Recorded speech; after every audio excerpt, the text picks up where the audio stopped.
So hello students, मेरा नाम है Chaitanya Satyarth and I am currently second year MBBS student at IMSBHU। और आज हम लोग डिस्कस करने वाले हैं chapter unit human welfare unit का ह्यूमन हेल्थ एंड डिजीजेस। ठीक है, इस चैप्टर में सबसे पहले हम लोग कॉमन डिजीजेस जैसे common cold, typhoid, diarrhoea, malaria इनके बारे में देखेंगे। उसके बाद इम्यूनिटी के बारे में देखेंगे, इम्यूनिटी क्या होती है, कैसे डेवलप होती है, कैसे काम करती है, कौन से सेल्स होते हैं और कैसे हम लोग आर्टिफिशियली अपने आप को इम्यून करके वेरियस बीमारियों से बचते हैं। उसके बाद कुछ जो अभी के समय की सबसे खतरनाक बीमारियां जैसे कि एड्स और कैंसर है उनके बारे में देखेंगे। और सबसे लास्ट में एक बहुत ही इंपॉर्टेंट टॉपिक देखेंगे, ड्रग एंड अल्कोहल अब्यूज, जो कि टीनेजर्स के लिए पढ़ना बहुत जरूरी है आजकल के समय में। तो हम लोग शुरू करते हैं। ठीक, so health for a long time was considered as a state of body and mind where there was a balance of certain humors. This is what early Greeks like Hippocrates as well as Indian Ayurveda systems of medicine asserted. It was thought that persons with black bile belonged to hot personality and would have fevers. The idea was arrived at by pure reflective thought. The discovery of the blood circulation by William Harvey using experimental method and demonstration of the normal body temperature in the person with black bile using thermometer disproved the good human hypothesis of Harvey. तो क्या है, पहले क्या माना जाता था Hippocrates के time से कि जो दो टाइप के लोग होते हैं, एक का ब्लैक वाइल होता है, एक का नहीं होता है। जिनका ब्लैक वाइल होता है उनका टेम्परेचर ज्यादा रहता है, उनको बुखार लगता है। ठीक है, और ये बस अपने आप सोच के बोल दिया था, इसका कोई साइंटिफिक प्रूफ नहीं था। लेकिन जब विलियम हार्वे ने ब्लड सर्कुलेशन का खोज किया और उन्हें पता चला कि बॉडी का टेम्परेचर रेगुलेटेड होता है, तो फिर उन्होंने थर्मोमीटर का यूज करके क्या किया कि ब्लैक वाइल वाले पर्सन का भी टेम्परेचर नापा और वो नॉर्मल था, और इस तरह से इस थ्योरी को डिस्प्रूव किया। ठीक, अब देखो, in the later years biology stated that mind influences through neural systems and endocrine system our immune system and that our immune system maintains our health. बाद में क्या हमारा साइंस ने एस्टेब्लिश किया कि हमारे इम्यून सिस्टम को जो है हमारा माइंड जो है इन्फ्लुएंस करता है। ठीक, health health is affected by, तो हेल्थ किस किस चीज से अफेक्ट होता है? पहला जेनेटिक डिसऑर्डर से, जो कि बचपन से ही प्रेजेंट होता है, या फिर मतलब डेफिशिएंसी जिसके थ्रू एक बच्चा बॉर्न होता है। ठीक, दूसरा इन्फेक्शन से, और तीसरा लाइफ स्टाइल जैसे फूड और वाटर से, कितना रेस्ट लेते हैं, उन सब चीजों से भी, और क्या एक्सरसाइज करते हैं हम लोग या नहीं करते हैं, उससे भी हेल्थ अफेक्ट होता है। The term health is frequently used by everybody. How do we define it? ठीक है, हेल्थ का डेफिनेशन क्या होता है? तो WHO का डेफिनेशन है हेल्थ का क्या है कि health does not simply mean the absence of disease और physical fitness. It could be defined as, definition देखो, डेफिनेशन ये है हेल्थ का WHO का, state of complete physical, mental and social wellbeing. समझे? यानी कि हेल्थ क्या है? Health is a state of complete physical, mental and social wellbeing, not merely absence of diseases और फिजिकल फिटनेस। ठीक, ये हो गया। When the people are healthy, they are more efficient at work. This increases productivity and brings economic prosperity. Health also increases longevity of people and reduces infant and maternal mortality. ठीक है, यानी कि health जो है क्या करता है? Health लोगों में प्रॉस्पेरिटी लाएगा। क्यों? क्योंकि जो हेल्दी लोग रहेंगे ज्यादा काम कर पाएंगे, ज्यादा अर्न कर पाएंगे। ठीक, और देश के GDP में ज्यादा कंट्रीब्यूट करेंगे। दूसरा चीज कि जो मैटरनल हेल्थ है और चाइल्ड का हेल्थ है वो भी ज्यादा बढ़ेगा अगर हेल्दी माँ रही तो। Next, balanced diet, personal hygiene and regular exercise are very important to maintain good health. क्या क्या चीज चाहिए? Balanced diet, personal hygiene, regular exercise. ये तीन चीज जो है बहुत इंपॉर्टेंट होता है गुड हेल्थ को मेंटेन करने के लिए। Yoga has been practice since time immemorial, और आज के टाइम में तो योगा ट्रेंड बन गया, फैशन बन गया। ठीक है, और योगा से क्या अचीव होता है? फिजिकल हेल्थ, साथ ही साथ मेंटल हेल्थ भी इंप्रूव होता है योगा से। Awareness about diseases and their effect on different bodily functions, vaccination against infectious disease, proper disposal of waste and maintenance of hygiene in food and water resources necessary. तो अब क्या क्या necessary है अच्छा health maintain करने के लिए? पहला, डिजीज के बारे में हमको पता हो। ठीक है, इन्फेक्शन कैसे हो सकता है, कहाँ जाने से, पानी में जाने से क्या हो सकता है, स्ट्रीट फूड खाने से क्या हो सकता है, ये पता होना चाहिए। दूसरा कि हम लोग ना वेस्ट का डिस्पोजल प्रॉपर करें, उसका जानकारी होना चाहिए। फिर हम लोग वेक्टर्स को कंट्रोल करें, मच्छर वच्छर ना लगने दे घर में, और फूड और वाटर रिसोर्सेज को साफ रखें। घर की पानी की टंकी को साफ करें साल में या 6 महीने में एक बार। ये नहीं कि उसमें काई जम गए और गंदगी जम गए हम बीमार पड़ जाए। ठीक, when the functioning of one or more organ systems of the body is adversely affected, it is characterized by appearance of various signs and symptoms. ठीक है, जब कोई ऑर्गन या ऑर्गन सिस्टम खराब हो जाता है बॉडी में, तो उसके कारण हमें बहुत सारे साइंस एंड सिम्टम्स आते हैं बॉडी में। And we say that we are not healthy, that is we have a disease. ठीक, The diseases can be broadly grouped into infectious and non-infectious. Diseases which are easily transmitted from one person to another are called infectious disease. Infectious disease are very common and every one of us suffers from that at some time or other. ठीक है, infectious disease सबको कभी ना कभी कोई ना कोई होता है. Mostly तो common cold तो सभी को हो जाता है. Some of the infectious disease like AIDS are fatal. कुछ infectious disease जो जानलेवा भी हो सकता है. Among the non-infectious disease, cancer is the major cause of death. Non infectious disease में क्या है कि कैंसर जो है one of the most major cause of the death है. उसके अलावा ड्रग एंड अल्कोहल अब्यूज से भी हमारा बॉडी एडवर्सली इफेक्ट होता है. ठीक है, अब कॉमन डिजीज इन ह्यूमंस. ठीक है, तो अब हम लोग कॉमन डिजीज जो है ह्यूमंस में उसके बारे में पढ़ेंगे. A wide range of organisms belonging to bacteria. किस किस्म का डिजीज होता है? बैक्टीरिया से, वायरस से, फंजाई से, प्रोटोजोन से, हेलमिंथ से. ठीक है, इन सब से बीमारी होती है. ठीक, Food cause disease in man. Such disease causing organisms are called pathogens. Disease causing organism को क्या कहते हैं? Pathogens. Most parasites are therefore pathogens as they cause harm to the host by living in or on them. तो इसका कारण क्या हुआ? जितने भी पैरासाइट्स हैं मोस्टली क्या है वो पैथोजेंस है, क्योंकि वो अपने होस्ट को बीमार करते हैं. The pathogens can enter our body by various means, multiply and interfere with normal vital activities, resulting in the morphological and functional damage. क्या क्या होगा? मॉर्फोलॉजिकल डैमेज तो होगा सेल का, साथ ही साथ सेल का फंक्शनल डैमेज भी हो जाएगा. Pathogens have to adapt to life within the environment of the host. ठीक है, पैथोजन को क्या है कि होस्ट के बॉडी के एनवायरनमेंट के हिसाब से उसको अडैप्ट करना पड़ता है और इवॉल्व करना पड़ता है अपने सर्वाइवल के लिए. For example, pathogens that enter the gut must know a way of surviving in the stomach at low pH and resisting various digestive enzyme. समझे? तो जो स्टमक का रहेगा उसके पास मैकेनिज्म रहेगा अपना प्रोटेक्शन के लिए. A few representative members from different group of pathogenic organisms are discussed here along with the disease caused by them. ठीक है, तो अब हम लोग कुछ डिजीज के बारे में थोड़ा सा डिस्कस करेंगे. ठीक, अब देखो क्या है साल्मोनेला टाइफी. क्या है? ये बैक्टीरिया है, ये पैथोजेनिक बैक्टीरिया व्हिच कॉजेस कौन सा बीमारी? Typhoid fever. ठीक, this pathogens generally enter the small intestine through food. इसका कैसे कैसे शुरू होता है? Enter the small intestine through the food and water, contaminated with them and migrate to other organs through blood. और इसका ये क्या है? सिम्टम क्या है? Sustained high fever, weakness, stomach pain, constipation, headache and loss of appetite. ठीक है, इसके 6 सिम्टम है. ये सारे सिम्टम याद रखना है क्योंकि नीट में आता है कि इसमें से कौन सा सिम्टम है कौन सा नहीं है, तो इसके लिए सिम्टम याद रखना जरूरी है. अब देखो इसका एक इम्पोर्टेंट क्या है कि इंटेस्टाइनल परफोरेशन एंड डेथ में occur in severe cases of the typhoid. Typhoid fever could be confirmed by Widal test. Typhoid को कंफर्म करने के लिए कौन सा टेस्ट होता है? Widal test.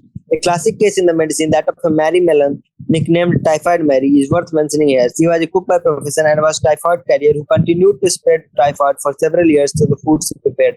तो क्या है कि मैरी मेलन एक लेडी थी, वो कुक थे और उनको टाइफाइड उनके शरीर में बैक्टीरिया था, लेकिन उनका बॉडी जो है रेजिस्टेंस डेवलप कर लिया था टाइफाइड के प्रति, तो उनके बॉडी में उसको कोई हार्म नहीं हो रहा था और उनको कोई सिम्टम्स नहीं आ रहे थे, लेकिन वो जो खाना बना रही थी उससे बाकी लोगों को बहुत सारा टाइफाइड फैलते गया. ठीक है, bacteria like streptococcus pneumoniae and haemophilus influenzae.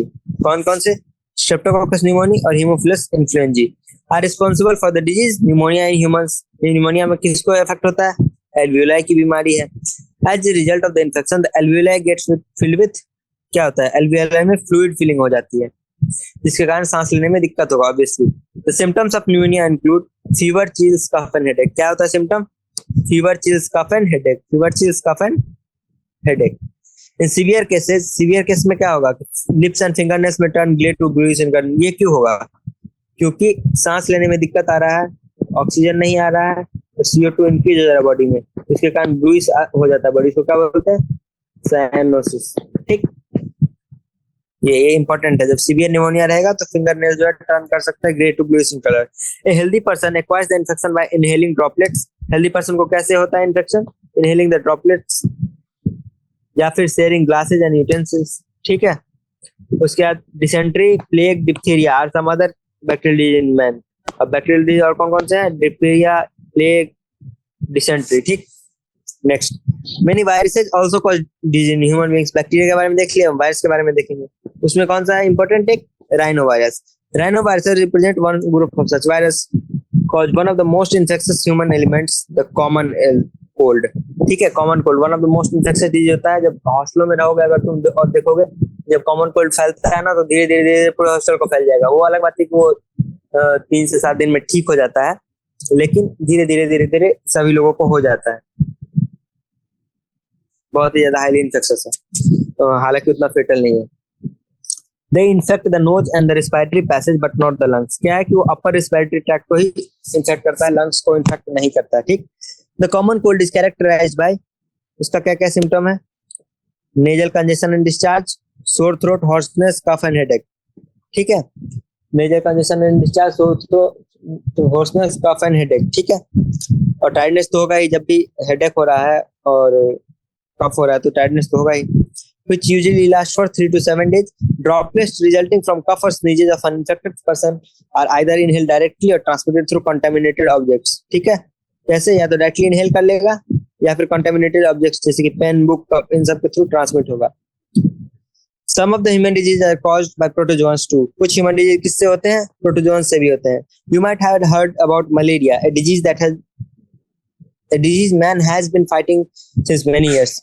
जो प्रोटोजोन्स है वो भी कुछ डिजीज करते हैं, जैसे कि एक मलेरिया डिजीज होती है, सबको इसका नाम सुना है। ठीक है, मच्छर काटने से होता है। कौन सी मच्छर होती है? Female Anopheles. ठीक, तो वो डिजीज को ह्यूमन कई टाइम से जो है इरेडिकेट करने की कोशिश कर रहे हैं पर नहीं हो पा रहा है। ठीक है, Plasmodium, a tiny protozoan responsible for this disease। Different species of plasmodium, that is Plasmodium vivax, Plasmodium malariae and Plasmodium falciparum are responsible for different types of malaria। Of these, the malignant malaria, कौन सा malaria? malignant malaria caused by Plasmodium falciparum, जो कि दिमाग में होता है। ठीक है, is the most serious one and can even be fatal। वैसे दूसरे मलेरिया भी फेटल हो ही सकते हैं, ऐसा नहीं कि सिर्फ यही होगा, लेकिन ये सबसे ज्यादा खतरनाक ही होता है, प्लाज्मोडियम falciparum वाला malignant malaria। Let us look at a glance at the life cycle of the plasmodium। आप प्लाज्मोडियम का लाइफ साइकिल देखेंगे। सबसे पहले क्या होता है?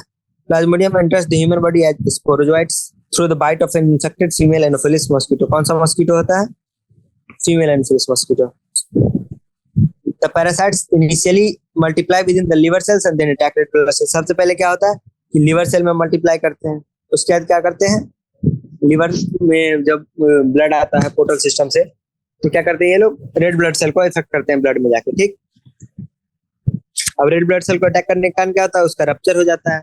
The rupture RBC is associated with the release of toxic substance। अब सिंस ये आरबीसी के अंदर थे, ये मलेरिया के पैरासाइट्स, जैसे आरबीसी कैप्चर होता है तो इनका एक टॉक्सिन होता है प्रोटोजोन का, वो रिलीज होता है उस आरबीसी से। उसको क्या बोलते हैं? हीमोजोइन। क्या बोलते हैं उसको? Hemozoin. Hemozoin is responsible for the chills and high fever. ठीक है, इस हीमोजोइन के रिलीज के कारण क्या होता है कि हाई फीवर और चिल्स होता है एवरी 72 आवर्स के अप्रोक्सीमेट होता है। ठीक, next, when a female mosquito bites an infected person, जब फीमेल मस्कीटो बाइट करती है उस इन्फेक्टेड पर्सन को, the parasites enter the mosquito's body and undergo further development। ठीक है, उसके बाद मस्कीटो को उनके शरीर के अंदर जाके फर्दर डेवलपमेंट होता है। The parasites multiply within them and form sporozoites that are stored in the salivary glands। तो पैरासाइट क्या होती है? मल्टीप्लाई करती है, स्पोरोजॉइट बनाती है, उसके बाद सैलिवरी ग्लैंड में स्टोर होती है। When these mosquitoes bite a human, the sporozoites are introduced into his/her body। और उसके बाद फिर से जब वो मच्छर दूसरे इंसान को काटेगा तो फिर वो स्पोरोजॉइट दूसरे व्यक्ति के अंदर चला जाएगा और उसके अंदर भी वैसी बीमारी करवा देगा। ठीक, it is interesting to note that malaria parasite requires 2 vectors. Malaria parasite 2 host चाहिए उसको। कौन कौन सा? एक ह्यूमन एंड एक मस्कीटो टू कंप्लीट इस life cycle. The female mosquito is the vector 2 और फीमेल मस्कीटो क्या है? उसका वेक्टर भी। अब देखो इस डायग्राम में उसी को समझाया है। सबसे पहले मच्छर काटेगा, उसके बाद स्पोरोजॉइट जो है लिवर में जाएगा, लिवर में जाने के बाद क्या होगा? ये सेक्सुअली रिप्रोड्यूस करता है लिवर में। ठीक है, ये भी आता है नीट में कि लिवर में कैसे करता है? एसेक्सुअली रिप्रोड्यूस कर सकता है।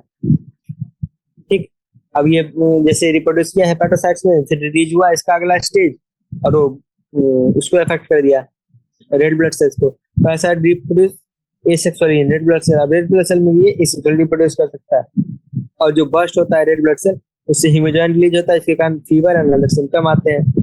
अब जो पैरासाइट निकल गया आरबीसी से वो नए सेल्स को इन्फेक्ट करेगा, फिर धीरे धीरे सेक्सुअल स्टेज डेवलप करेगा रेड ब्लड सेल में। रेड ब्लड सेल में क्या करेगा? फिर धीरे धीरे सेक्सुअल स्टेज डेवलप करेगा। तो क्या होगा सेक्सुअल स्टेज? उसको बोलते हैं गैमेटोसाइट्स। क्या बोलते हैं सेक्सुअल स्टेज को? गैमेटोसाइट्स। फीमेल मॉस्किटो जब उस व्यक्ति को दोबारा काटेगी तो उसके अंदर वो गैमेटोसाइट्स चला जाएगा। उसके बाद फर्टिलाइजेशन और डेवलपमेंट जो होगा वो मस्कीटो के गट में होगा। सबसे पहले जाएगा सैलिवरी ग्लैंड में स्टोर रहेगा, उसके गट में ट्रेवल करेगा और गट में जाके उसका फर्टिलाइजेशन होगा और उसके बाद फिर मैच्योर इन्फेक्टिव स्टेज जो है उसका स्पोर हो जाए, वो गट से एस्केप करेगा और उसके सैलिवरी ग्लैंड में आएगा, उसके बाद फिर ह्यूमर्स को इन्फेक्ट करेगा। ठीक, नेक्स्ट एंटामीबा हिस्टोलिटिका, क्या है ये? प्रोटोजोआ है। एंटामीबा हिस्टोलिटिका ये parasite in the large intestine of human. कहाँ पे है? लार्ज इंटेस्टाइन में, स्मॉल इंटेस्टाइन में नहीं है, लार्ज इंटेस्टाइन में। Which causes amoebiasis, यानी कि amoebic dysentery. The symptoms of the disease include constipation, abdominal pain and cramps, stools with excess mucus and blood clots. क्या क्या symptom? Abdominal pain, cramp, stools with excess mucus and blood clots. Houseflies act as mechanical carriers to serve to transmit the parasite from the feces of the infected person to the food and the food products, thereby contaminating them. Drinking water and food contaminated with fecal matter are the main source of the infection. ठीक है, क्या होता है कि amoebic dysentery हो गया, उसका क्या क्या फीचर है? Constipation, abdominal pain and cramps, stool with excess mucus and blood clots. और उसका मैकेनिकल वेक्टर कौन काम करता है? House fly. ठीक है, हाउस फ्लाई क्या करता है कि पहले किसी फीकल मैटर में बैठता है, उस बैक्टीरिया उसके पैर में चिपक जाता है, फिर कोई फूड पर बैठता है, बैक्टीरिया सॉरी प्रोटोजोआ, और फिर वहां पे ट्रांसमिट कर देता है। फिर उस फूड को जब ह्यूमन खाता है तो ह्यूमन इन्फेक्ट हो जाता है। Drinking water and food contaminated with faecal matter are the main source of the infection. ठीक, मेन सोर्स ऑफ इन्फेक्शन क्या है? गंदा पानी और खाना। Next Ascaris. एस्कैरिस क्या है? राउंड वर्म है। एंड वुचरेरिया जो कि फाइलेरिया वर्म है, वो क्या है? हेलमिन्थ है। ये दोनों क्या है? हेलमिन्थ है। which are known to be pathogenic to the man. Ascaris is a parasite जो कि क्या डिजीज करता है? Ascariasis. Symptoms of the disease, Ascariasis का क्या क्या सिम्टम है? Internal bleeding, muscular pain, fever, anemia and blockage to the intestinal passage. क्या क्या है? Internal bleeding, muscular pain, fever, anemia and blockage to the intestinal passage. The eggs of the parasite are excreted along with the feces. Eggs कहाँ से निकलते हैं? feces में निकलते हैं।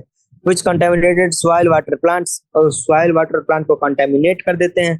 जब हेल्दी पर्सन जो है उसका कंटेमिनेटेड वाटर या फिर वेजिटेबल्स के थ्रू इस बीमारी को एक्वायर कर लेता है। फिर वुचरेरिया। वुचरेरिया क्या है? Filaria worm. Wuchereria bancrofti and Wuchereria malayi, दो है। ठीक है, the filaria worm cause a slowly developing chronic inflammation of the organs in which they live for many years. ठीक है, क्रोनिक इन्फ्लेमेशन होता है, बहुत दिनों तक रहेगा। कौन से ऑर्गन का? जहां पे वो रहते हैं बहुत सालों तक। Usually the lymphatic vessels of the lower limbs and the disease called elephantiasis और फाइलेरियासिस। यूजुअली क्या होता है? Lymphatic vessels of the lower limbs affect होते हैं सबसे ज्यादा, और वहीं पे वो सालों तक रहता है और वहां पे इन्फ्लेमेशन करवाता है। The genital organs are often also affected. Genital organs भी अफेक्ट हो जाते हैं अधिकतर टाइम, क्योंकि वहां पे लिम्फ नोड्स जो है ना कंसंट्रेटेड रहते हैं ग्रोइन रीजन के पास। The pathogens are transmitted to the healthy person through the bite by female mosquito vectors. ठीक है, many fungi belonging to the gender. अब देखो कौन कौन से जेंडर, ये इंपॉर्टेंट है, ये बार बार आता है। माइक्रोस्पोरम, ट्राइकोफाइटन एंड एपिडर्मोफाइटन, ये तीन फंगस का जो जीनस है वो क्या करवाते हैं? क्लास ऑफ डिजीज करवाते हैं, जिसको क्या बोलते हैं? Ringworm, which is the most common infectious disease in man, which is one of the most common infectious disease in man. Appearance, उसका symptom क्या होगा? Dry scaly lesions on various parts of the body, जैसे कि skin, nail and scalp. ठीक, these lesions are accompanied by intense itching. Heat and moisture help these fungi to grow. अब ये जो lesions हैं उसमें intense itching होती है, उसके अलावा heat and moisture help these fungi to grow, which makes them thrive to skin fruits such as those in the groin and between the toes. ठीक है, और जहाँ पसीने वाले जगह पे रहते हैं वहां पे ये फंजाई ग्रो करता है। ठीक, ringworms are generally acquired from soil or by using towels, clothes and even comb of the infected individuals. Next, maintenance of personal and public hygiene is very important for the prevention and control of many infectious disease. Measures for personal hygiene. Personal hygiene में क्या होता है? पहला, keeping the body clean, consumption of clean drinking water, food, vegetable. Public hygiene includes proper disposal of waste and excreta, periodic cleaning and dispensing of water reservoir, pools, cesspools and tanks, and observing standard practices of hygiene in public catering. ठीक है, तो personal और जो public है दोनों को याद कर लेना कि दोनों में क्या क्या एग्जांपल्स हैं। ठीक, these measures are particularly essential when infectious diseases are transmitted through food and water, जैसे कि टाइफाइड, amoebiasis and ascariasis. ठीक, next, in cases of airborne disease जैसे कि pneumonia और common cold, in addition to above measures, close contact with the infected persons and their belongings should be avoided. अब तो तुम लोग कोरोना देख ही लियो, पता ही है कि कैसे एयर वाले इन्फेक्शन से बचा जाता है। ठीक है, बेसिकली क्लोज कांटेक्ट और अवॉइड करना होता है जो इन्फेक्टेड पर्सन है उससे। For diseases such as malaria and filariasis जो कि वेक्टर से ट्रांसमिट होते हैं, द मोस्ट इंपोर्टेंट मेजर क्या है उनके लिए? control or eliminate the vectors and their breeding places. This can be achieved by mosquito मारने के लिए हम लोग क्या कर सकते हैं? Avoiding stagnation of water, regular cleaning of household coolers, cooler में पानी नहीं जमने देना है, use of mosquito nets while sleeping, introducing fishes like gambusia in ponds that feed on mosquito larvae, and spraying insecticides in ditches. गड्ढों में जो है डाल देना ताकि वहां मस्कीटो ग्रो ना करे. ठीक. Next, in addition the doors and windows should be provided with wire mesh to prevent entry of mosquito. यानी कि अगर हम लोग दरवाजा खोल के रखते हैं हमेशा तो उसमें एक वायर मेश लगा होना चाहिए. Such precautions have become more important, especially in the light of recent widespread incidences of vector-borne diseases like dengue and chikungunya in the many parts of the India. ठीक. जैसे कि एडिस मस्कीटो होता है, ठीक है, जैसे फीमेल एनाफिलिस से होता है ना, क्या होता है, मलेरिया होता है, तो एडिस एक मस्कीटो होता है, एडिस इजिप्टी. उससे कौन कौन सी बीमारी होती है? Dengue and chikungunya. Dengue and chikungunya. The advancements made in the biological science have armed us to effectively deal with the many infectious diseases. The use of the vaccines and immunizations, ठीक है, have enabled us to completely eradicate a deadly disease जैसे कि smallpox. ठीक. A large number of the other infectious diseases like polio, diphtheria, and pneumonia and tetanus has been controlled by a large extent by the use of vaccines. और कौन कौन सी बीमारियों को vaccine से खत्म किया गया है? Polio, diphtheria, pneumonia and tetanus. Polio, diphtheria, pneumonia and tetanus. The biotechnology जिसके बारे में हम लोग तो पढ़ चुके हैं, is at the verge of making available newer and safer vaccines. Discovery of antibiotics and various other drugs has also enabled us to effectively treat infectious disease. ठीक है. Next, immunity. Immunity क्या होता है? Every day we are exposed to large number of infectious agents जो हमारे environment में ही और हमारे इनफैक्ट हमारे बॉडी में ही ढेर सारे इन्फेक्शंस एजेंट हमेशा प्रेजेंट है, लेकिन वो हमें कभी भी बीमार नहीं कर पाते. क्यों? क्योंकि बॉडी के अंदर ना एक इंट्रिक मैकेनिज्म है डील करने के लिए इन सब चीजों से. हमारा एक डिफेंस मैकेनिज्म है जो कि इन लोगों को हमें इन्फेक्ट नहीं करने देता है. इसको हम लोग क्या बोलते हैं? हमारा इम्यून सिस्टम. और जो इम्यून सिस्टम है वो हमारा प्रोटेक्शन करता है इन फॉरेन बॉडी जो पैथोजेंस के अगेंस्ट. ठीक. तो इम्यूनिटी जो दो टाइप की होती है. कौन कौन सी? इनेट इम्यूनिटी और acquired immunity. Innate immunity is the non specific type. ये नॉन स्पेसिफिक होता है, स्पेसिफिक नहीं है किसी के लिए, सबको काम करेगा, सबको मारेगा, सब पे काम करेगा. This is accomplished by providing different types of barriers to the entry of the foreign agents to our body. Innate immunity consists of 4 types of barriers. Innate immunity में 4 टाइप के barriers हैं, जैसे कि physical barrier, physiological barrier, cellular barrier. Physical barrier क्या है? सबसे पहले skin, जो कि बाहर से किसी ऑर्गेनिज्म को घुसने नहीं देगा. उसके अलावा mucus coating of the epithelial lining of the respiratory, gastrointestinal and urogenital tract. यानी कि जो अंदर में हमारा जो मुंह के अंदर है उसके अंदर तो स्किन नहीं है, म्यूकस मेम्ब्रेन है. या फिर यूरिनरी ट्रैक्ट के अंदर तो स्किन नहीं है, तो वहां पे क्या है? म्यूकस मेम्ब्रेन है. वो भी क्या है? फिजिकल बैरियर का काम कर रहा है. ठीक. Next, physiological barrier. Acid in the stomach, saliva in the mouth and tears from the eyes all prevent microbial growth. क्योंकि उनके अंदर एंटी माइक्रोबियल एजेंट्स होते हैं, इंट्रिंसिकली प्रेजेंट होते हैं, लाइसोजाइम्स होते हैं. ठीक है, जो कि बैक्टीरिया को मार देते हैं. ठीक. Next, cellular barriers. Certain types, कुछ सेल्स होते हैं जो कि हेल्प करते हैं हमें इन्फेक्शन से बचाने में. Certain type of leucocytes of our body, जैसे कि पॉलीमॉर्फोन्यूक्लियर ल्यूकोसाइट्स, ठीक है, PMNL cells, and monocytes and NK cells in the blood as well as macrophages in the tissues can phagocyte and destroy macrophages. ठीक है. Virus infected cells secrete protein जिसको क्या कहते हैं? Interferon, which protect non-infected cells from the further viral infections. Acquired immunity. Acquired immunity on the other hand is a pathogen specific. It is characterized by memory. उसके acquired immunity क्या होता है? Specific होता है, स्पेसिफिक पैथोजन के लिए होता है, उसी पे एक्ट करता है और उसके पास मेमोरी होता है. यानी कि अगर वो पैथोजन हमें दोबारा अटैक करेगा तो हमें और बेटर तरीके से बचा पाएगा. This means when our body first encounters a pathogen for the first time, it produces a response जिसको क्या कहते हैं? Primary response, which is of low intensity. Primary response क्या होता है? Low intensity का होता है. The subsequent encounter with the pathogen elicits a highly intensified secondary response. Highly intensified secondary response जिसको क्या बोलते हैं हम लोग? Anamnestic response. कौन सा response? Anamnestic response. This is, देखो anamnestic क्या मतलब होता है? Amnesia एक वर्ड होती है, एमनीसिया, यानी कि भूल जाना. और एनामनेस्टिक मतलब क्या हो? जो भूले ना. ठीक है, वो होता है एनामनेस्टिक रिस्पांस. ठीक. तो उसको याद रहता है, इसलिए हाईली सेकंड वाला जो होता है वो क्या होता है? हाईली इंटेंसिफाइड होता है, जो सेकेंडरी रिस्पॉन्स होता है. This is ascribed to the fact that our body appears to have memory of the first encounter. The primary and the secondary immune response are carried out with the help of two special types of lymphocytes, B lymphocytes and T lymphocytes. कौन से lymphocytes? B and T lymphocytes. The B lymphocytes produce an army of proteins. क्या बनाती है वो? Army of proteins in the response to the pathogens in our body to fight with them. These proteins को क्या कहा जाता है? Antibody. और एंटीबॉडी का स्ट्रक्चर जो है ये रहा. देखो एंटीबॉडी का स्ट्रक्चर क्या होता है, उसमें दो लंबे चेन्स होते हैं जिनको कहा जाता है हैवी चेन्स, और दो छोटे चेन्स होते हैं जिनको क्या कहा जाता है? Light chains. ठीक है. उसके अलावा जो हैवी चेन्स और लाइट चेन्स में एक फ्री हैंगिंग एंड होता है हैवी चेन का. ठीक है. वो जो है यहाँ पे क्या होता है? सिग्नलिंग का काम करता है बेसिकली. और ये जो एंटीजन बाइंडिंग साइट होती है वहाँ पे, जहाँ पे लाइट चेन और हैवी चेन दोनों रहते हैं, वहाँ पे इस टाइप का क्रिवाइसिस बनते हैं जो कि हर पैथोजन के लिए स्पेसिफिक होते हैं, और उसी एंटीजन पे उस पैथोजन के एंटीजन अटैच होते हैं और सेलुलर इम्यून रिस्पॉन्स इलिसिट करते हैं. ठीक. T cells do not secrete antibodies. T cell जो है खुद से एंटीबॉडी सीक्रेट नहीं करते, but help B cells to produce them. Each antibody molecule में 4 पॉलीपेप्टाइड चेन होते हैं, 2 स्मॉल होते हैं जिसको क्या बोलते हैं? Light chain. 2 लॉन्गर होते हैं जिनको बोलते हैं heavy chain. Hence an antibody represented as H2L2. Different types of antibiotics are produced in our body: IgA, IgM, IgE, IgG. A cartoon of the antibody is given in the figure. Because antibody is found in the blood, the response is also called humoral immune response. Blood में पाया जाता है इसलिए उसको क्या बोलते हैं? Humoral immune response. This is one of the 2 types of our acquired immune response, the antibody mediated. The second type जिसको क्या बोलते हैं? Cell mediated immune response. Cell mediated immune response या फिर cell mediated immunity. The T lymphocytes mediate cell mediated immunity.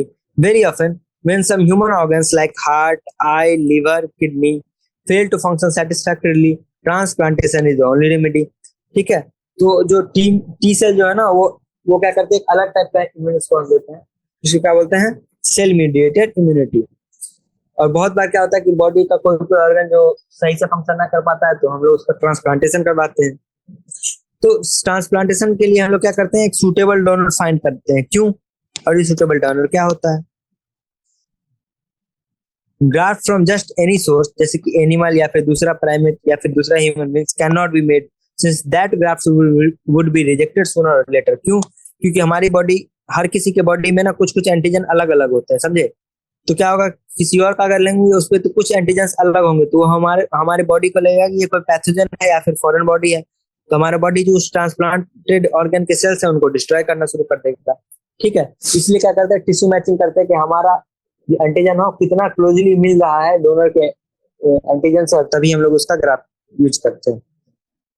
Tissue graft and even after this patient, tissue matching और blood group matching are essential before undertaking any graft, and even after this the patient has to take immunosuppressions all his life. इसके बाद भी, matching के बाद भी सारे जिंदगी उसको इम्यूनोसप्रेसेंट लेना पड़ता है. The body is able to differentiate self and non self, and the cell mediated immune response is responsible for the graft reaction. कौन सा इम्यून रिस्पांस होता है रिस्पांसिबल? सेल मीडिएटेड वाला ग्राफ्ट रिएक्शन के लिए. ठीक है. ये बहुत बार आया है. नेक्स्ट क्या है? Active and passive immunity. When a host is exposed to antigens, which may be in the form of living or dead microbes or other proteins, antibodies are produced in the host body. This type of immunity इसको क्या बोलते हैं? Active immunity. Active immunity is slow and takes time to give its full effective response. Injecting the microbes deliberately during immunization and infection or gaining access to body with the natural infection use active immunity.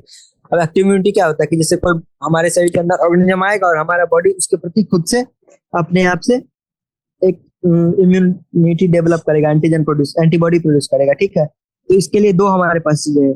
पहला कि हमारा body कोई infection हो जाए उसको खुद से तब डेवलप कर लेगा, या फिर हम लोग आर्टिफिशियली क्या करेंगे? इंट्रोड्यूस कर देंगे कोई पैथोजन का एंटीजन और फिर बॉडी उसके प्रति एंटीबॉडी बनाएगा और खुद को बचाएगा.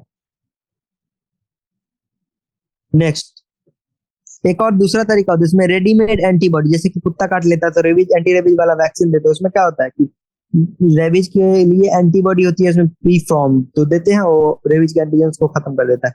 तो प्री फॉर्म्ड एंटीबॉडीज दे दी जाती हैं to protect the body against foreign agents. It is called passive immunity.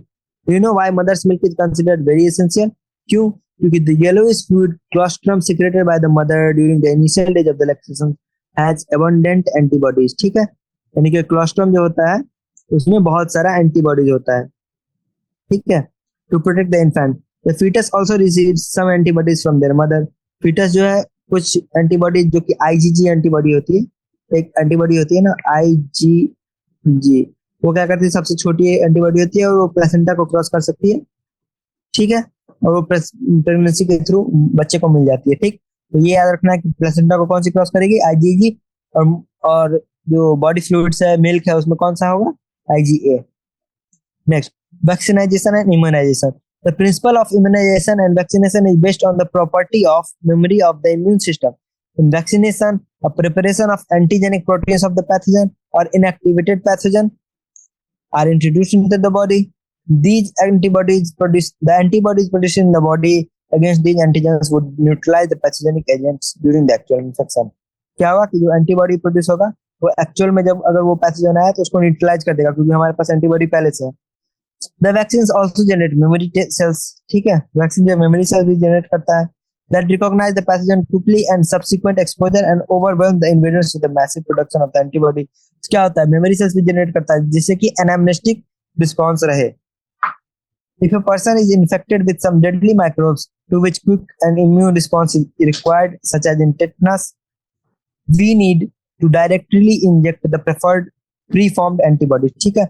जब कोई डेडली माइक्रोब ऐसा है जो कि तुरंत मार देता है, हम लोग क्या करते हैं, प्री फॉर्म्ड एंटीबॉडी दे देते हैं बॉडी को, जैसे कि या फिर एंटीटॉक्सिन दे देते हैं, ठीक, जैसे कि स्नेक बाइट के केस में, डॉग बाइट के केस में।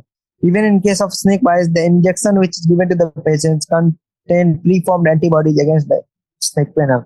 This type of immunisation is called passive immunisation. इस टाइप के इम्यूनाइजेशन को क्या बोलते हैं, पैसिव इम्यूनाइजेशन। और जब हम लोग बैक्टीरिया का एंटीजन डालते हैं या फिर इनएक्टिवेटेड बैक्टीरिया डालते हैं, उसको क्या बोलते हैं, active immunisation. The recombinant DNA technology has allowed the production of antigenic polypeptide of pathogen in bacteria or yeast. The vaccines are produced using this approach, allow large scale production and have greater availability for immunization. The hepatitis B vaccine has been produced from yeast, ये भी आता है, ठीक है। Next क्या है, allergy. When we have gone to a new place and suddenly you have started sneezing, wheezing for no explained reason, or when you went away, your symptoms disappeared, ठीक है। Did this happen to you? ऐसा हुआ है क्या? बिल्कुल हुआ होगा। Some of us are sensitive to some particles in the environment. The above mentioned reaction could be because allergy to the pollen, mites, etc., which are different in different places. The exaggerated response of the immune system to certain antigens present in the environment, उसको क्या कहते हैं हम लोग, allergy. The substances to which such an immune response is produced, उसको क्या कहते हैं, allergens. The antibodies produced against these are of the IgE type। कौन सा टाइप का, IgE टाइप का। The common examples of the allergens are mites in dust, pollens and animal dander, ठीक है। तो एलर्जी में कौन सा होता है प्रोड्यूस, IgE। मिल्क में कौन सा प्रेजेंट होता है, IgA। प्लेसेंटा को कौन सा क्रॉस करता है, IgG, ठीक। The common example of allergen क्या होता है, mites in dust, pollens and animal dander. The symptoms of the allergic reaction, of symptom of the allergic reaction क्या होता है, sneezing, watery eyes, runny nose and difficulty in breathing। Allergy क्यों होता है, chemical release होता है body में जब भी एलर्जेंस आते हैं, तो कौन सा केमिकल रिलीज होता है, histamine and serotonin from the mast cells। For determining the cause of the allergy, the patient is exposed to or injected with very small doses of possible allergen and the reactions are studied, ठीक है। तो ये तुम YouTube में search करना कि allergy sensitivity testing, ठीक है। तो तुम देखोगे छोटे छोटे प्रिक्स रहते हैं नीडल की तरह, उनको बॉडी में डिफरेंट डिफरेंट जगह दिया जाता है, और अगर वहां पे लाल हो गया तो पता चलता है कि इसके प्रति बॉडी एलर्जी का और इसके प्रति नहीं है, ठीक। The use of drugs like antihistamine, adrenaline and steroids quickly reduce the symptoms of the allergy। Allergy के सिम्टम को रिड्यूस करने के लिए क्या क्या दवा हम ले सकते हैं, एंटीहिस्टामिन ले सकते हैं, एड्रेनालिन ले सकते हैं और स्टेरॉइड्स ले सकते हैं। Somehow the modern day lifestyle has resulted in lowering the immunity and more sensitivity to the allergen, ठीक। अब मॉडर्न डे लाइफस्टाइल के कारण क्या हो रहा है कि ज्यादा बच्चे एलर्जी के प्रति सेंसिटिव हो रहे हैं और उनका इम्यून रिस्पॉन्स भी कम हो रहा है। And more children in the metro city of India suffer from allergies and asthma due to sensitivity to environment. This could be because the protected environment provided early in the life. Next क्या है, autoimmunity। The memory-based acquired immunity evolved in higher vertebrates based on the ability to differentiate foreign organisms from self cells, ठीक। memory-based acquired immunity होता है. It was based on the ability to differentiate foreign organisms. ठीक. While we still do not know understand the basis of this, the two corollaries of this ability have to be understood. One, the higher vertebrates can distinguish foreign molecules as well as foreign organisms. पहला, higher vertebrate जो है foreign molecules और foreign organism दोनों को differentiate कर सकता है. Most of the experimental immunology deals with this aspect. Most of the experimental immunology deals with this aspect.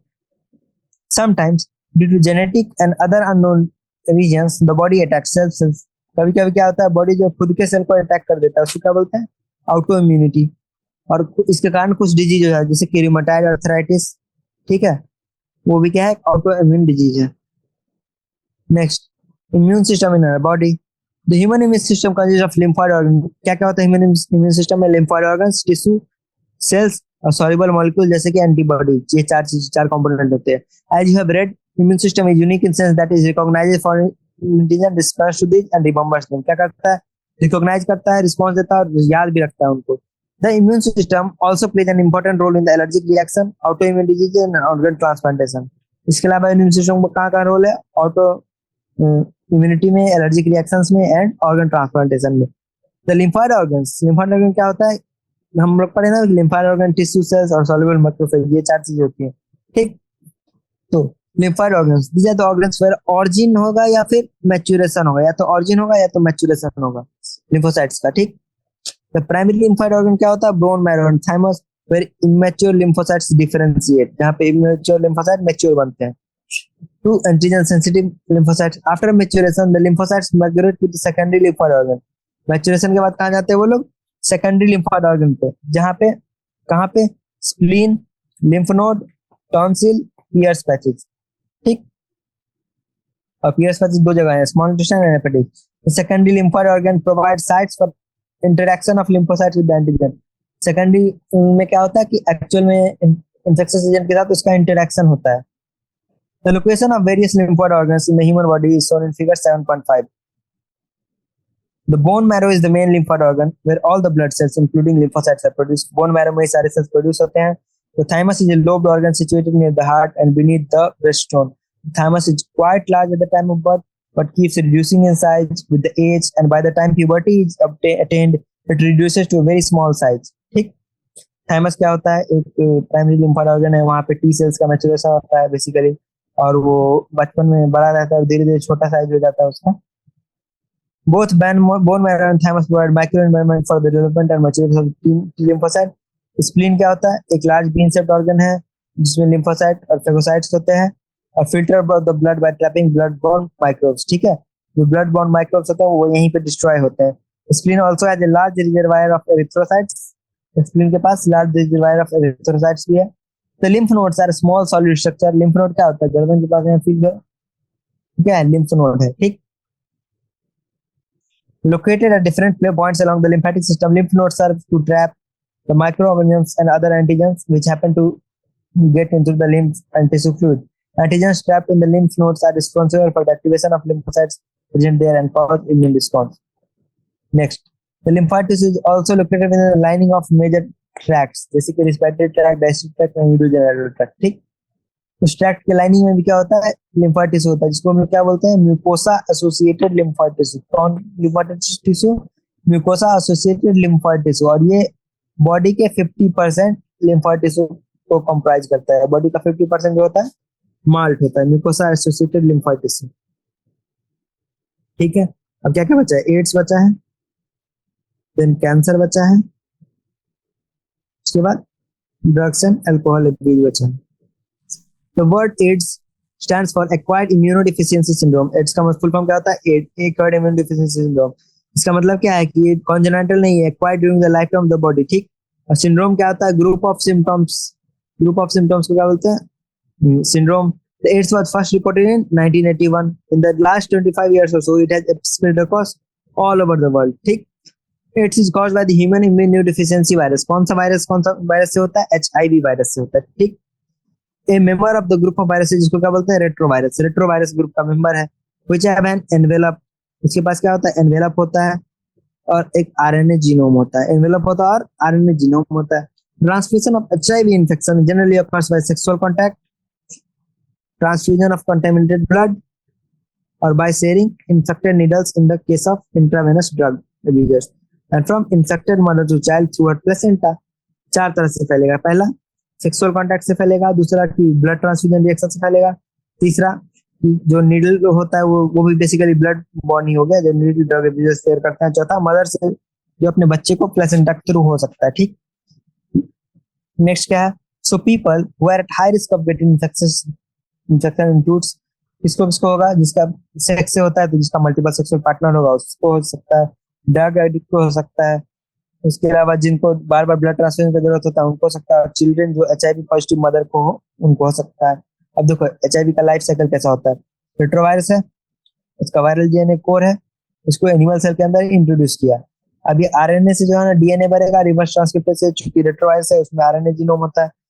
अब ये जीन वायरल DNA जो है होस्ट के जीनोम के साथ इंटीग्रेट हो जाएगा और फिर अपना RNA बनाने लगेगा और नया नया वायरस सेल बनेगा, और new virus cell can infect, नया नया वायरस सेल बन के बाहर निकलते जाएगा। अब देखो इंपॉर्टेंट बात क्या है, infected cell can survive while the viruses are being replicated and delete, यानी कि ऐसा नहीं कि सेल को मार देता है, सेल भी जिंदा रहता है और इसका नया नया भाई बहन बनाते रहता है। ठीक है, it is important to note that AIDS is not spread by mere touch and physical contact. AIDS जो है टच या फिर फिजिकल कॉन्टैक्ट से नहीं होता, सिर्फ बॉडी फ्लूइड्स के थ्रू ट्रांसफर होता है। It is hence imperative that for physical and psychological well-being of the AIDS infected patients, they are not isolated from the family and society. तो AIDS जो है छूने से नहीं फैलता है, साथ खाने से नहीं फैलता है, सलाइवा से नहीं फैलता है। ठीक है, तो इसलिए जो AIDS अगर किसी को हो जाए उसके साथ भेदभाव नहीं करना है, ये नहीं करना कि उसको छुए नहीं, उसको बात नहीं करे, उसको अलग कर दे। ठीक, there is always a time lag between the infection and appearance of the AIDS symptom. AIDS का जो symptom develop होने में 5 से 10 साल का टाइम लग जाता है। ठीक, after getting into the body of the person, the virus is enters to macrophage where the RNA genome of the virus replicates to form viral DNA with the help of enzyme reverse transcriptase, जो कि अभी हम flow chart में दिखाए हैं, वो diagram भी बना था ऊपर। उसमें कहाँ पे होता है ये चीज, मैक्रोफेज में होता है। क्या होता है मैक्रोफेज में, this viral DNA gets incorporated into host cell's DNA and directs the infected cell to produce virus particles. The macrophage continue to produce viruses and this way act as HIV factory. ठीक है, macrophage क्या करता है, HIV factory की तरह act करता है। Simultaneously HIV enters T lymphocytes, साथ ही साथ क्या करता है, HIV T lymphocyte को इन्फेक्ट कर देता है और फिर और वायरस बनाता है। The progeny virus result in the blood attack other T lymphocytes. This repeated leading to progressive decrease in the number of helper T lymphocyte. इससे क्या होता है, धीरे धीरे helper T lymphocyte का मेनली नंबर कम हो जाता है। During this period, the person suffers from bouts of fever, diarrhea and weight loss. और जब ये चीज हो रहा होता है, इन्फेक्शन मैक्रोफेज टी लिम्फोसाइट का, उस समय पे उस व्यक्ति को फीवर, डायरिया और वेट लॉस होता है। ठीक है, फीवर, डायरिया और वेट लॉस होता है। Due to decrease in the number of T lymphocyte, the person starts suffering from infection that could have been otherwise overcome. अब इसका टी लिम्फोसाइट का इस नंबर पे कम हो गया क्योंकि एड्स जो है टी लिम्फोसाइट पे अटैक कर दिया, तो इसका इम्यूनिटी वीक हो गया। उसका जो कॉमन इन्फेक्शन है जो नॉर्मली इंसानों को जल्दी से नहीं होते हैं, जैसे कॉमन कोल्ड, टीबी, टैक्सोप्लाज्मा, माइकोबैक्टीरियम, ये सब चीजें जो है इनसे वो इन्फेक्ट होने लगेगा और हो सकता है किसी दूसरी बीमारी से उसकी मौत हो जाए। ठीक,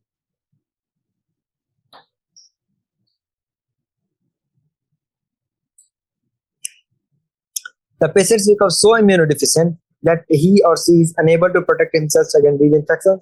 A widely used diagnostic test for AIDS क्या होता है, ELISA, enzymatic immunosorbent test. The treatment of AIDS with antiretroviral drugs is only partially effective. उसका AIDS का अभी तक कोई complete cure नहीं आया है। ठीक है, लेकिन अंत में डेथ आएगा ही अगर AIDS एक बार हो गया तो। Prevention of the AIDS. As AIDS has no cure, the prevention is the best option. AIDS का कोई cure नहीं है तो prevention is the best option. Moreover, HIV infection more often spreads due to conscious behavior of the pattern and not something that happens inadvertently. ठीक है, मतलब ऐसे inadvertently भी हो सकता है, मान लो कोई ब्लड ट्रांसफ्यूजन रिएक्शन या फिर बच्चे को हो गया, लेकिन मोस्ट ऑफ द केसेस में क्या होता है, अगर सेक्सुअल उससे हुआ या फिर जो ड्रग एब्यूजर्स में हुआ, क्या है उसके कॉन्शियस एफर्ट के कारण हुआ है। ठीक, of course the infection in blood transfusion patients newborns may take place due to poor monitoring. The only excuse may be ignorance and it has been widely said, don't die of ignorance. ठीक, in our country the National AIDS Control Organism NACO and the other non-government organisms are doing lot to educate the people about AIDS. हमारे देश में NACO जो है और बाकी NGOs मिलकर AIDS के प्रति लोगों को educate कर रहे हैं. WHO has started a number of programs to prevent the spreading of AIDS infection, the making blood safe from HIV, ensuring the use of only disposable needles and syringes in public and private hospitals and clinics. पहले क्या होता था ना कि glass needles आते थे जो बार बार गर्म पानी से धो के यूज होते थे, लेकिन अब हर जगह पे सिर्फ प्लास्टिक निडल्स यूज होता है जो कि एक बार सिंगल यूज होता है. ठीक,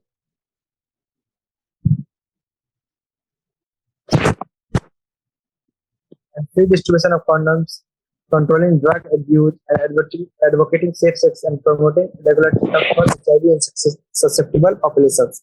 Infection with HIV is something that should not be hidden. ठीक है, HIV का इन्फेक्शन छिपाना नहीं चाहिए. क्यों? क्योंकि दूसरे लोगों को भी हो सकता है. And HIV infected people need help and sympathy instead of being shunned by the society. और जो HIV infected लोग हैं उनके साथ हमें भेदभाव नहीं करना चाहिए और सौतेला व्यवहार नहीं करना चाहिए. ठीक, it is malady that can only be tackled by society and medical fraternity acting together to prevent the spread of the disease. अब ये डिजीज जो है वो क्योर नहीं हो सकता. इसका एक ही तरीका है कि हम लोग आपस में इसको प्रिवेंट करें, लोगों को एडुकेट करें इसके बारे में. Cancer. Cancer is one of the most dreaded disease of the human beings and is a major cause of death all over the globe. ठीक, more than 1 million Indians suffer from cancer and a large number of them die from it annually. The mechanisms that underlie the development of the cancer or oncogenic transformation of the cells, its treatment and control have been some of the most intense areas of the research in the biology and medicine. ठीक, क्या होता है? The mechanisms of the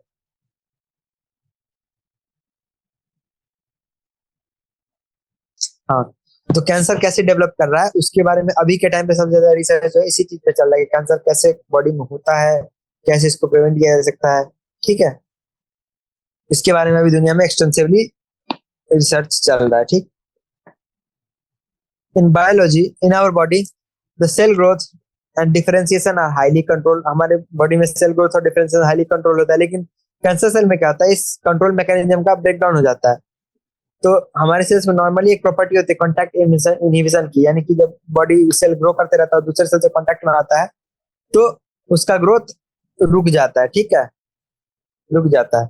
तो cancer cell में क्या होता है, ये प्रॉपर्टी खत्म हो जाती है. कैंसर सेल में प्रॉपर्टी खत्म हो जाती है. As a result of this the cancerous cells just continue to divide giving rise to mass of cells, जिसको क्या कहा जाता है, tumours. The tumours are of two types, benign and malignant. The benign tumours normally define confined to the original location and do not spread to other parts of the body and cause a little damage. ठीक, the malignant tumors on the other hand are a mass of proliferating cells जिसको क्या बोलते हैं, neoplastic या फिर tumour cells. malignant tumors होता है, benign tumors होता है. benign tumors क्या है, वहीं पे proliferate करेगा और वहीं पे रह जाएगा, लेकिन malignant tumor क्या रहेगा, एक जगह से दूसरे जगह पे दूसरे ऑर्गन को भी जाके इफेक्ट कर देगा. हो सकता है कि दूसरा वाला ऑर्गन को मेजर ऑर्गन हो, आदमी की डेथ हो जाए. These cells grow very rapidly, invading and damaging the surrounding normal tissue. As these cells actively divide and grow, they also starve the normal cells by competing for vital nutrients. ठीक है, ये cell जो एक तो grow करते हैं, साथ ही जो बाकी के नॉर्मल सेल्स हैं उनका न्यूट्रिएंट भी छीन लेते हैं. The cells slowed off from such tumors reach distant sites through blood, and wherever they get lost in the body, they start a new tumor there. This property is called metastasis, and it is the most feared property of the malignant tumors. अब cancer के causes क्या होते हैं? The transformation of normal cells into the cancerous cells may be induced by physical, chemical या फिर biological agent. किस किस से हो सकता है? Physical agent से, chemical agent से या फिर biological agent से. Physical agent में क्या है, और जो भी एजेंट है इनको क्या बोलते हैं, कार्सिनोजेन. जो भी कैंसर कॉजिंग एजेंट है उसको क्या बोलते हैं, कार्सिनोजेंस. अब देखो फिजिकल एजेंट में क्या है, ionizing radiation like x-ray and gamma rays और non ionizing radiation like UV rays. ठीक है, आयोनाइजिंग रेडिएशन जैसे कि एक्सरे और गामा रे, और non ionizing like UV ray, ये याद होना चाहिए. कॉज डीएनए डैमेज जिससे कि नियोप्लास्टिक ट्रांसफॉर्मेशन हो सकता है. दूसरा, chemical carcinogens present in the tobacco smoke has been identified as a major cause of the lung cancer. अब जो है केमिकल कार्सिनोजन होता है, जैसे किसी केमिकल में बेसिकली होता है, टोबैको स्मोक में और अदर केमिकल्स में भी होता है, हेवी मेटल्स में होता है. ठीक, have been identified as major cause of the lung cancer. Cancer causing viruses जिसको क्या बोलते हैं, ऑन्कोजेनिक वायरसेस. इनके पास एक जीन होता है वायरल ऑन्कोजीन. वो क्या करते हैं, वायरल ऑन्कोजीन हमारे सेल में डाल देते हैं. अब जो वो जब वो उसका डीएनए हमारे डीएनए के साथ इनकॉर्पोरेटेड हो जाता है, तो हमारे बॉडी के सेल्स में कॉन्टैक्ट इनहिबिशन इनहिबिट हो जाता है और ट्यूमर में कन्वर्ट हो जाता है। इसके अलावा हमारे बॉडी में सेलुलर ऑन्कोजीन्स होते हैं, यानी कुछ जीन्स होते हैं जो नॉर्मली इनएक्टिवेटेड रहते हैं, लेकिन किसी कारण से या तो स्मोकिंग के इरिटेशन से या किसी भी और कारण से वो जीन एक्टिवेट हो जाएंगे और इसी कारण सेल जो है ऑन्कोजेनिक बन जाएगा। ठीक। अब cancer detection and diagnosis. Early detection of the cancer is essential as it allows the disease to be treated successfully in many cases. Cancer detection is based on the biopsy and histopathology. Cancer का detection जो है biopsy और हिस्टोपैथिक examination के base पे होता है। किस किस का कर सकते हैं? उसके अलावा ब्लड एंड बोन मैरो का टेस्ट भी किया जाता है ताकि सेल काउंट देख के पता चल सके कि कैंसर है या नहीं है। The biopsy, a piece of suspected tissue, is cut into thin sections. It is stained and examined under the microscope by a pathologist. ठीक। टेक्निक्स लाइक रेडियोग्राफी, सीटी एंड एमआरआई, इन तीनों का फॉर्म पता होना चाहिए। ठीक है, सीटी और एमआरआई का are very useful to detect cancers of the internal organs. The computed tomography use X-rays to generate 3D image. देख, एक होता है रेडियोग्राफी नॉर्मल एक्स-रेज में 2D इमेज आती है और एक होती है सीटी में आती है 3D इमेज आती है। The MRI uses very strong magnetic fields and non-ionizing radiations to accurately detect the pathological and physiological changes in the living tissue. Antibodies against cancer specific antigens. ठीक है, antibodies against cancer specific antigens are also used for detection of certain cancers. The techniques of molecular biology can apply to detect genes in individual which with inherited susceptibility to cancer. ठीक है, तो microbiology से हम लोग क्या कर सकते हैं कि लोगों का चेक कर सकते हैं जीन और हम देख सकते हैं कि उनमें कोई ऐसा जीन है जो इनको more sensitive to developing cancer बना रहा है या नहीं। Identification of such genes when predisposed an individual to certain cancer may be very useful in prevention of cancer. Such individuals may be advised to avoid exposure to particular carcinogen to which they are susceptible. Next, treatment of cancer. The common approaches for treatment of cancer are surgery, radiation therapy, और immunotherapy. क्या है common approach? Surgery, radiation therapy, and immunotherapy. In radiotherapy, tumor cells are irradiated lethally, taking proper care of the normal tissues surrounding the tumor mass. Several chemotherapeutic drugs are used to kill cancerous cells. उसके अलावा क्या है, chemotherapy से भी कर सकते हैं। Next, some of these specific for particular tumors. Some of these are specific for particular tumors. Majority of the drugs have side effects, जैसे कि hair loss, anemia, etc. Most cancers are treated by combination of surgery, radiotherapy and chemotherapy. Most of the cancer जो है वो treat किया जाता है surgery, radiotherapy और chemotherapy से। The tumor cells have shown to avoid detection and destruction by the immune system. ठीक, tumour cells जो है अवॉइड कर लेते हैं डिटेक्शन और destruction by the immune system, क्योंकि हमारे सेल्स की तरह होते हैं वो, तो उनको मारना मुश्किल होता है हमारे बॉडी के लिए। Therefore the patient are given substances called biological response modifier. ये सब चीज याद होना चाहिए। क्या होता है बायोलॉजिकल रिस्पांस मॉडिफायर? जैसे कि alpha interferon which activates the immune system and helps in destroying the tumour. ठीक, अब देखो सबसे लास्ट पार्ट पे आते हैं हम लोग, drug and alcohol use. Surveys and stats show that the use of drugs and alcohol has been on a rise, especially among the youth. This is really cause of concern. क्यों? Because इसके बहुत सारे harmful effect हैं, जैसे कि वो आदमी violent हो सकता है, ठीक है, जो ड्रग एब्यूजर है। उसके अलावा मतलब अपनी फैमिली का सपोर्ट नहीं करेगा और जो हमारा समाज है उसमें chaos क्रिएट करेगा। The proper education and guidance would enable the youth to safeguard themselves against these dangerous behavior patterns and follow healthy lifestyle. The drugs which are commonly abused, वो क्या है? Opioids, cannabinoids and coca-alkaloids. क्या है? Opioids, cannabinoids and coca-alkaloids.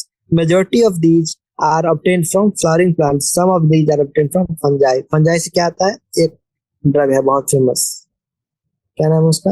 LSD, lysergic acid diethylamide. ये जो है fungi से obtain होता है। ठीक, बाकी मोस्ट ऑफ द जो नशीले पदार्थ होते हैं प्लांट से ऑब्टेन होता है, ओनली फ्लावरिंग प्लांट से। Opioids are the drugs which bind to specific opioid receptors in our CNS and GIT. CNS और जीआईटी में क्या करेगा? ओपियाइड का रिसेप्टर होगा, उससे बाइंड करेगा। अब उसके एग्जांपल्स देखो, हीरोइन, इसको कॉमनली क्या कहा जाता है? Smack, is chemically डाइएसिटाइल morphine which is a white odourless bitter crystalline compound.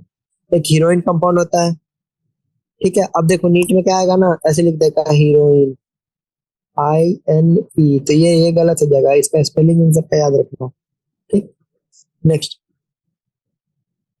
Heroine क्या होता है? डाई एसिटाइल मॉर्फिन, यानी मॉर्फिन में 2 जगह पे एसिटाइल ग्रुप लगा होता है, वो हो जाता है हीरोइन। और white colourless bitter crystalline compound होता है। This is obtain by the acetylation of morphine which is extracted from the latex of the poppy plant papaver somniferum. ठीक है, मॉर्फिन कैसे, मॉर्फिन तो एक ड्रग है ना जो कि हम लोग देते हैं basically as a painkiller, as an analgesic. ठीक, लेकिन उसमें स्टाइलेशन करके उसको और ज्यादा सिडेटिव बनाया गया है। ठीक है, generally taken bye snorting and injection. Snorting क्या होता है? जो लाइन बना के सूंघते हैं, मूवीज में देखा होगा उसका snorting. And injection, heroine is depressant, heroine क्या है? डिप्रेसेंट है and slows down the body functions. उसके बाद दूसरा क्या है? Cannabinoids. Cannabinoids are a group of chemicals which interact with cannabinoid receptor present in the brain. उसके रिसेप्टर कहाँ पे थे? CNS और GIT में। इसके रिसेप्टर कहाँ पे है cannabinoids के? ब्रेन में। The natural cannabinoids are obtained from the inflorescences of the plant Cannabis sativa. Natural वो कहाँ से था? वो latex of the poppy plant Papaver somniferum से था। ये कहाँ से है? ऐसे कंपेयर करके पढ़ोगे तब याद रहेगा। ये कहाँ से है? Inflorescences of the plant Cannabis sativa. The flower tops, leaves, and the resin of the cannabinoid plants are used in various combinations to produce marijuana, hashish, चरस and ganja. ठीक है, फ्लावर टॉप कब से बनता है? लीव्स, इन्फ्लोरेसेंस से, resin से, हर चीज से अलग अलग टाइप का नशीला पदार्थ बन रहा है। ठीक, generally taken by the inhalation and oral injection, these are known for their effects on CBS। ठीक, इनका किस पे इफेक्ट होता है? CBS पे। CBS को मॉडिफाई करते हैं। नेक्स्ट, कोका एल्कलाइड और कोकेन। कोका एल्कलाइड और cocaine is obtained from coca plant Erythroxylum coca native to the South America. ठीक, ये भी इंपॉर्टेंट लाइन याद रखना चाहिए। It interferes with the transport of the neurotransmitter dopamine। Dopamine के ट्रांसपोर्ट के साथ इंटरफेयर करता है। कोकेन, जिसको नॉर्मली कोक या क्रैक कहा जाता है, is usually snorted. It has a potent stimulating action on the central nervous system। ये क्या करता है? डोपामिन बढ़ा देता है, stimulating action on the central nervous system, producing a sense of euphoria and increased energy. Excessive dosage of the cocaine causes hallucination। Excessive dose से क्या होता है? Hallucination होंगे। The other well-known plants with hallucinogenic properties are Atropa belladonna and Datura। ठीक है, याद रखना कौन कौन से प्लांट में hallucinogenic property होती है। एक तो Erythroxylum coca में हो गया, एक Atropa belladonna में हो गया, एक Datura में हो गया। These days cannabinoids are also being abused by some sports person। ठीक, क्यों? क्योंकि ये पावर बढ़ा देता है, एनर्जी बढ़ा देता है। ठीक, next, drugs like barbiturates, amphetamines and benzodiazepines। ठीक, barbiturates, amphetamines and benzodiazepines and other similar drugs that are normally used as medicines to help patients cope with a mental illness like depression and insomnia are often abused। ठीक, morphine is a very effective. इसमें कौन कौन सा अच्छा drug है? मतलब कि उसको भी अब्यूज किया जाता है। ठीक, next, morphine is also sedative और पेन किलर होता है, जो कि सर्जरी से पहले यूज किया जाता है, लेकिन इसको भी अब्यूज किया जा रहा है। Several plants, fruits and seeds have hallucinogenic properties have been used for hundreds of years in the folk medicine and religious ceremonies and rituals all over the globe. When these are taken for a purpose other than the medicinal use or in amounts or frequency that impairs one's physical, psychological and physiological function, it consists drug abuse। क्या है कि इस drugs का हजारों सालों से use आ रहा है folk medicine में एज ए मेडिसिन, लेकिन जब इसका नॉर्मल क्वांटिटी में यूज किया जाता है, नॉन मेडिसिनल यूज किया जाता है फॉर द रिक्रिएशन, जिससे कि किसी का फिजिकल या साइकोलॉजिकल या फिजियोलॉजिकल फंक्शन चेंज हो जाए, इसको ड्रग अब्यूज कहा जाता है। अब देखो हम लोग क्या देखेंगे स्मोकिंग के बारे में। Smoking also paves the way the hard drugs. क्या होता है? शुरू शुरू में जो अपने कॉलेज, अगर तुम लोग कॉलेज में नहीं हो या फिर कोई ड्रॉप ले रहा हो कॉलेज में, तो कॉलेज में जनरली बच्चे ऐसा नशा करना शुरू करते हैं। सबसे पहले नशा किस चीज का करते हैं? स्मोकिंग का। तो स्मोकिंग होता है मोस्ट ऑफ द केसेस में इनिशियल वो होता है जिससे लोग अपना नशे करने का जर्नी स्टार्ट करते हैं। ठीक, the smoking also paved to the hard drug. The tobacco has been used by human beings for more than 400 years। It is smoke, chewed or used as snuff। The tobacco consists of a large number of chemical substances, जिसमें कि nicotine भी होता है। Nicotine stimulates adrenal gland to release adrenaline and noradrenaline into blood circulation, both of which raise BP and increase heart rate। ठीक, smoking is associated with increased incidence of cancer of lungs। Smoking से क्या हो रहा है? Cancer of lung बढ़ रहा है, urinary bladder बढ़ रहा है और थ्रोट बढ़ रहा है। अब देखो यूरिनरी ब्लैडर तो लंग से एसोसिएटेड नहीं है, तो इसको स्पेशली याद रखना है कि स्मोकिंग से यूरिनरी ब्लैडर का कैंसर भी बढ़ता है, ठीक। Throat bronchitis, emphysema and coronary heart disease और गैस्ट्रिक अल्सर, ठीक। तो tobacco chewing is associated with high risk of cancer of the oral cavity. Smoking increases carbon monoxide content in the blood and reduces its concentration of heme oxygen. This causes oxygen deficiency. इस ये वाला जो para है ना वो line to line याद होना चाहिए. उसमें खास करके कि यूरिन ब्लैडर जो होता है उसका कैंसर होता है स्मोकिंग के कारण, और गैस्ट्रिक अल्सर भी है स्मोकिंग के कारण होता है, ठीक. Next, when buys a packet of cigarettes, one cannot miss the statutory warning that present on the packing that warns against the smoking and says it is injurious to the health. Yet smoking is very prevalent in the society, both among the young and the old, ठीक. Knowing the dangers of the smoking and chewing tobacco and its addictive nature, the youth and the old need to avoid these habits. Any addict requires counseling and medical help to get rid of the habit. ठीक, ये general बातें लिखी हुई थी. अब अगला है adolescent and drug and alcohol abuse. अब देखो एडोलेसेंट का डिफिनेशन दिया है, क्या है? Adolescence means both a period and a process during which a child becomes mature in terms of his or her attitudes and beliefs for effective participation in the society. तो adolescence का definition याद कर लो. The period of the 12 to 18 years of age may be thought as adolescence period. ठीक है. Adolescence is accompanied by several biological and behavioral changes.